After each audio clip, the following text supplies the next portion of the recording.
Hello and welcome to Tangled Affairs. I'll keep it short and keep it simple. My wife and I have been separated for 3 months now, and it's been quite the journey. We hit our 12th anniversary back in May, and it's been a rollercoaster ride. We share an 8-year-old daughter, which adds another layer of complexity to the situation. Reflecting on the past, the initial 9 years of our marriage were pretty good. For some necessary background, I've been working as an anesthesiologist at the same hospital for a decade.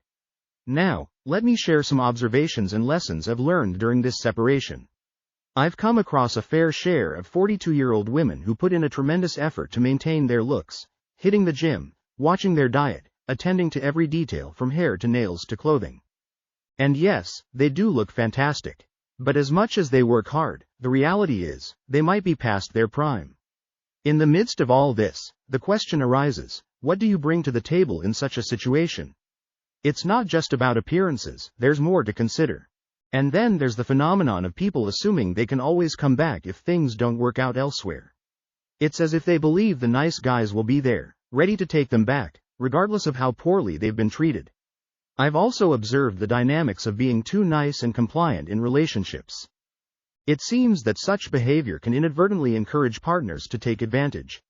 It's a tricky balance to strike, being kind and understanding, but not at the expense of being a doormat.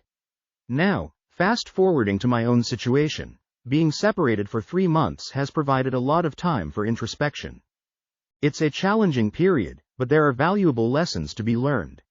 I'm navigating through this with my daughter in mind, trying to make the best decisions for both of us.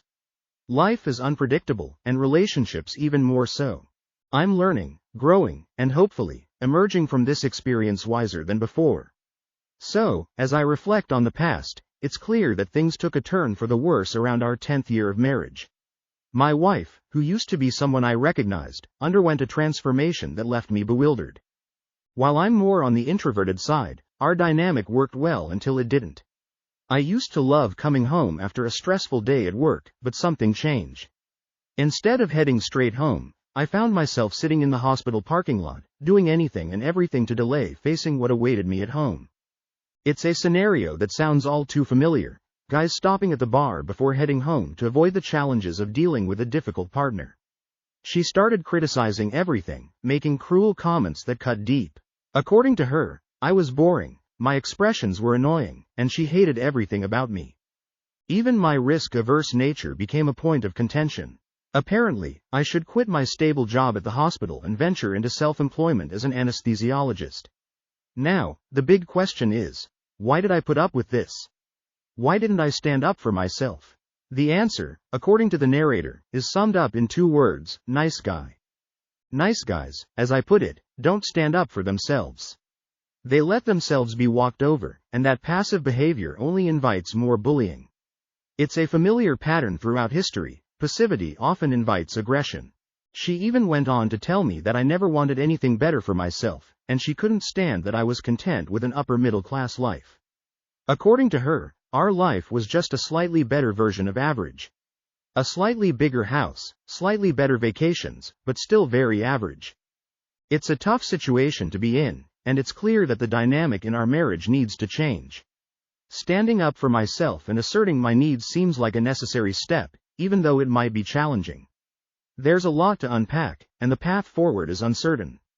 But one thing's for sure, maintaining the status quo isn't an option anymore. It's clear that my wife's expectations stretch beyond our comfortable upper-middle-class lifestyle, and despite my efforts to make her happy, there's an unrelenting desire for more. The narrator raises a valid point. Am I inadvertently rewarding bad behavior by constantly agreeing to vacations and surprises? It's a hard truth to digest, but perhaps a necessary one. Standing up for myself seems crucial at this point, especially if I want to break free from this cycle of dissatisfaction. Financially, being an anesthesiologist provides a good living, and yes, I acknowledge that being self-employed might increase my income. However, it's not a path everyone can or should take. The uncertainty of running a business is not for the faint of heart, and I've chosen a stable job for valid reasons. Despite my best efforts to keep the flame alive, the relationship is deteriorating. It's disheartening to witness sudden bursts of affection followed by relentless criticism and anger. I suggested therapy or a life coach, genuinely believing it could help, but the narrator expresses doubt about the effectiveness of such measures. Then came that unexpected text at work, a bombshell that shattered whatever semblance of normalcy remained. She confessed to falling out of love and urged me to consider co-parenting because, in her words, it was over. So here I am, still trying to wrap my head around the abrupt end to our 10-year marriage.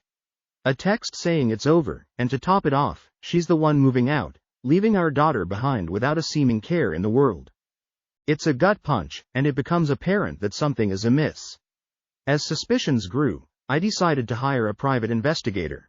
She claimed to be subletting an apartment from a friend, but it turns out she was living somewhere else most of the time. The truth unraveled, revealing an affair with an acquaintance of mine, someone whose family was close to some of my other friends. A real nice guy move, isn't it? Discovering that an acquaintance is involved with your wife is a level of betrayal. Despite her insistence that there was no affair, evidence suggested otherwise. She had already filed for divorce just a week and a half after dropping the bombshell. The lies continued as she used the sublet apartment for visitation with our daughter, all while denying any involvement with the other man. Given her behavior, one might expect me to react with indifference, maybe even relief. But no, I was devastated. The unraveling truth started to make too much sense. The other man, a 46-year-old businessman with 4 seven-figure businesses, involved in real estate, charming but known for short-lived romantic relationships, wealthy and apparently the source of all the discontent about my income and lifestyle. With this revelation, I decided to lawyer up and respond to the divorce complaint. The fight for custody began, and things were taking a turn for the ugly. It's a painful chapter, and the road ahead is uncertain, but the fight for justice and the well-being of my daughter is non-negotiable. So here I am, dealing with a revelation that adds another layer of complexity to this already messy situation. A week after she dropped the bombshell and as I was dropping off our daughter, she invites me inside. The very act of me immediately going and speaks volumes about the lingering dynamics. And then it all spills out.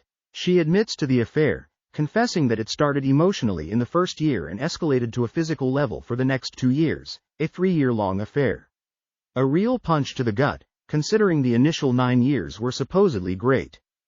It's a common shock for many guys who believe everything is fine until reality hits.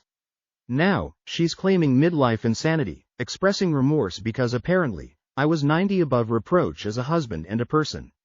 Suddenly, she wants to come back, but there's no way I'm buying into that. After all the insults, the hatred she claimed for various aspects of my life, the sudden desire for reconciliation seems suspect. Mr. Chad and Tyrone, the multimillionaire with 4 businesses, got bored with her. The delusional perception of self-worth might have hit a harsh reality check. Now, at 42, she's coming back, realizing that her perception of her nice guy husband as someone she can walk all over might be her safest bet. She claims the affair is over, but a little digging reveals her affair partner's stance. No commitment, no desire for children, just a clean break. The typical Chad and Tyrone move, as the narrator describes it. Successful, but still fitting the bad boy archetype. And now, done with her. As we call it, pump and dump tactic. She throws in the promise of counseling and expresses a desire to withdraw the divorce case. My response is honest. I need time to think, to process the hurt that this revelation has cost. My inner voice is screaming at me and telling me to kick her in the face and ask her to suck on Tyrone's sausage and better choke on it. She can go to hell for all I care, but I need to do something for my daughter. I need to give her a clean home. When she grows up and asks me why I left her mother, I'll let her know the truth. Your mom was having an affair. She was effing some dude for 3 years and ended the marriage and walked away without care in the world towards you. You must be wondering, what did I do next? Just what you were thinking. I dumped her and moved on with my daughter. Life is better when you keep it simple.